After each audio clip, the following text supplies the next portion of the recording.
So when I first read Ostrich Boys, the things that really appealed to me were the fact that it's a really funny book, but it's also about quite big emotions. And I suppose looking at work that I'm interested in working on with young people, I'm always interested in the content and the fact that it's about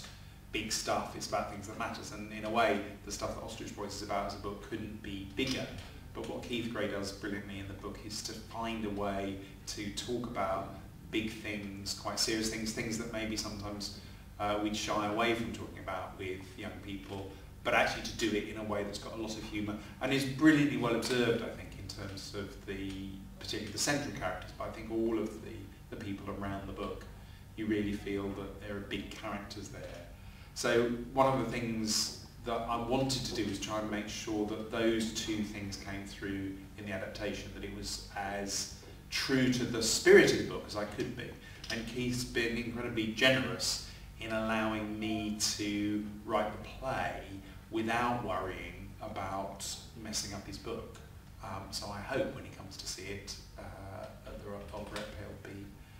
pleased with some of it and forgive me some of the other liberties I've taken. Because I suppose one of the things I talked about quite early on with the young group was that a film or a play and a book work differently. That a book can have a more episodic structure. It can take you into the mind of a central character in a way that a play doesn't do in the same way. What's brilliant about a play is it has people actually doing the stuff there in front of you. So what I wanted to do was find a way of making that play really vivid and not necessarily simply reproducing everything that was there in the book. Because one of the challenges in making a play that lasts, I suppose, just over an hour,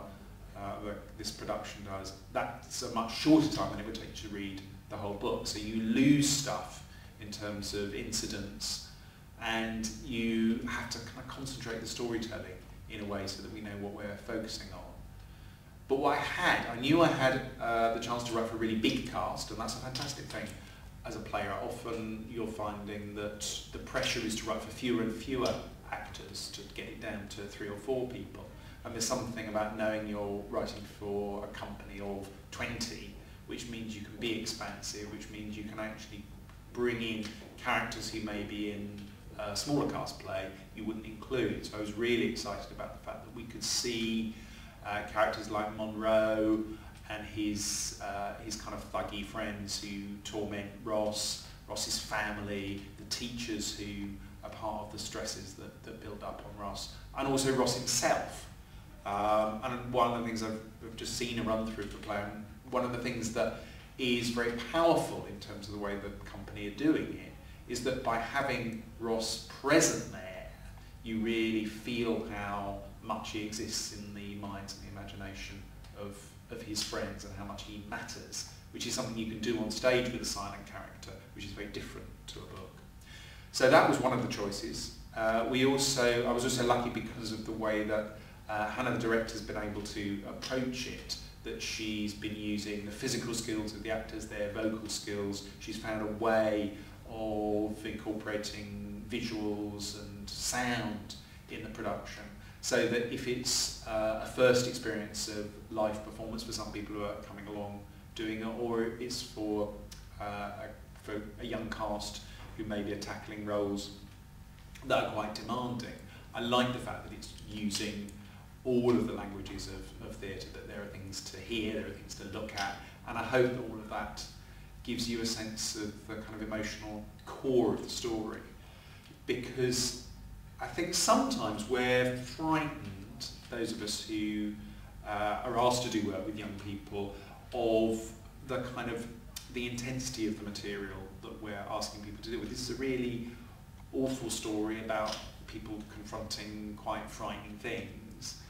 but it's also really funny, and I think for me is a really hopeful story about what the young people involved in it learn, although they're confronting something really terrible. And I think what I've just seen in looking at the performance of in the run-through we've just seen now is how powerful it is when that story is told by people who are much closer to the truth of it than I am. So I've been able to look at Ostrich Boys from the standpoint of someone looking at the technical challenges of changing the order of the events around, thinking which characters we include, how we might stage it, or certainly offering to Hannah and the production team possibilities about how they might make it a truly theatrical experience rather than simply putting the novel flat on stage. But what was fantastic about seeing the young rep performers was how they know who those people are in a much deeper way than I do, and they brought the fun and the emotional truth and the depth of their concern to that. So it really feels that they're telling a story which means something about people of their age, and that's something I can learn from as a writer watching that. So it's been a fantastic experience from that perspective.